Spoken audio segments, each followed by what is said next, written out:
بگو ای گل از گلزار مای، چرا بویت همان و با صفایی. نمیدانم که تو غم داری یا نه، بگو اسرار خود از دل ربایی. بگفتی ساده نادان ای دل، ز تقدیرت مگر داری رهایی.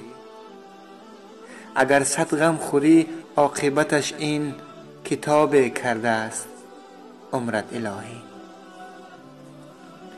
هر آنچه دیده ای تو باز بینی، سبق تکرار عمر بیگناهی. اگر غصه دوای درد می شد، نمی شد مرگ حکم ناتوانی. خورد زنگ آهن و غم آدمی را، نسازیش بدین دنیای فانی. اگر الله رحمان و رحیم است، صبور باش و بکن این زندگانی. هر آنچه برد کردی باختی زود، بباید شکر گویی از جوانی. به غم خوردن شوی پژمرده و کم، اگرچه شاه باشی یا گدایی.